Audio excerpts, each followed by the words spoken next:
एक ऐसा नाम जो हर किसी की जुबान पर था, एक ऐसा इंसान जो हर घर में जाना जाता था, जिनका नाम था गुलशन कुमार। टी सीरीज के किंग पिन कहे जाने वाले गुलशन कुमार। लेकिन किसी ने नहीं सोचा था कि जो आगे होने वाला था, जो ना सिर्फ बॉलीवुड को हिला देगा बल्कि हमारी सोच से भी परे होगा। आज हम बात करेंगे एक ऐसे मर्डर मिस्ट्री के बारे में जिसने ना सिर्फ इंडिया बल्कि पूरी दुनिया को हिला कर रख दिया था। क्या था उस दिन का असली राज और किसने किया था इस खौफनाक मर्डर का प्लान। अपने शुरुआत के दिनों में गुलशन कुमार एक आम लड़का था। ऐसे लड़के जो सपने देखते हैं और उन सपनों को अपने बलबूते पर सच करने का दम रखते हैं।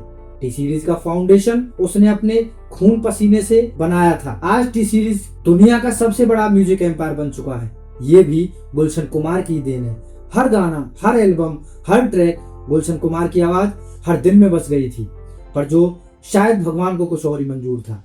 जैसे जैसे टी सीरीज की पॉपुलरिटी बढ़ती गई, गुलशन कुमार को एक नई दुनिया का सामना करना पड़ रहा था। एक ऐसी दुनिया शायद जिस दुनिया का हिस्सा कोई नहीं बनना चाहे, और वो दुनिया थी अंडरवर्ल्ड की।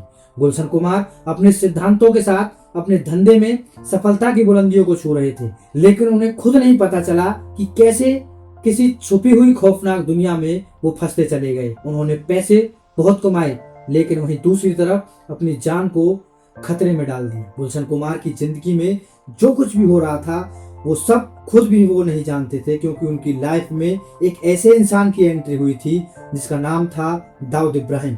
एक ऐसा नाम जो हर इंसान के होश उड़ा दे।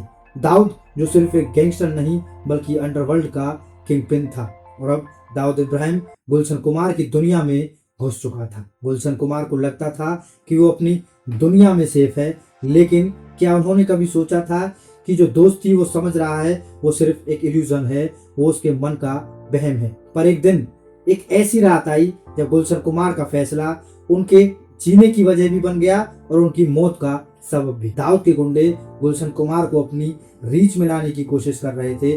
वो हर टाइम गुलशन कुमार की पैरवी करते थे कि किस टाइम गुलशन कुमार कहाँ जाते हैं, कौन से टाइम गुलशन कुमार फ्री रहते हैं। यानी कि पूरी रेकी करके गुलशन कुमार के लिए एक बहुत बड़ा प्लान बनाया जा रहा था। 12 अगस्त 1997 ये वो दिन था जो बॉलीवुड के इतिहास में कभी नहीं भूलने वाला था। गुलशन कुमार अपने ऑफिस के बाहर मंदिर के पास अपनी कार से उतरते हैं और उतरते ही उन पर 16 गोलियां दाग दी गई, और साथ ही ये भी कहा गया कि बहुत हो गई पूजा, अब ऊपर जाकर ही अपना पूजा पाठ करना। ये था उस दिन का वक्त जब उनकी जिंदगी का सफर खत्म हो गया। सवाल ये उठता है कि कौन था इस सब के पीछे, कहां से आए थे वो लोग जिन्होंने गोलियां चलाई थी। एक के बाद एक 16 गोलियां गुलशन कुमार के सीने में दाग दी गई।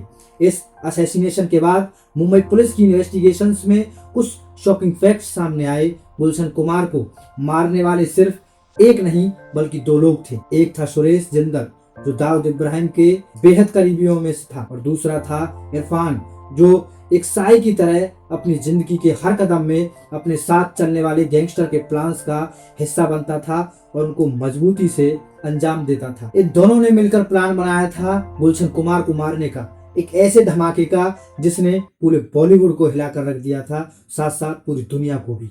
इस असैसिनेशन के बाद बॉलीवुड में गहरी उदासी छा गई थी। गुलशन कुमार की मौत के बाद टी सीरीज का एम्पायर तोड़ दिया गया था। आज भी उनका नाम है, उनकी यादें, उनका म्यूजिक हमारे दिल में है, लेकिन क्या आपको पता है कि उनके मौत के बाद उनके बिजनेस एम्पायर को कैसे किसी ने दोबारा संभाला था। स्टोरी अभी बाकी है मेरे दोस्त। गुलशन कुमार का केस आज भी सॉल्व नहीं हो पाया है। उनका असली मर्डर मिस्ट्री का राज अब तक खुला नहीं है।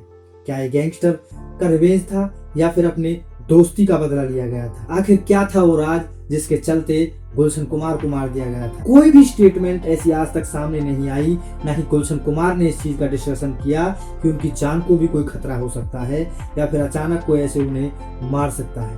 अगर आपको ये लगता है कि स्टोरी खत्म हो गई है तो रुकिए, आज भी गुलशन कुमार के असैसिनेशन के बाद कुछ हिडन चैप्टर्स खुले हुए हैं। क्या आप सच में उनके मर्डर का असली राज जान पाए हैं? इंफॉर्मेशन के लिए अगला एपिसोड देखना ना भूलिए, क्योंकि ये स्टोरी अभी खत्म नहीं हुई है। अभी और भी ऐसे शौक आपको लगने वाले हैं। अगर आपको ये कहानी काफी इंफॉर्मेटिव लगी और आप चाहते हैं कि हम इस पर एक डिटेल स्टोरी बनाएं कि कैसे क्या कारण रहे थे जिनकी वजह से गुलशन कुमार को दिन दहाड़े गोलियों से भून दिया गया था, तो आप हमें कमेंट करके बता सकते हैं।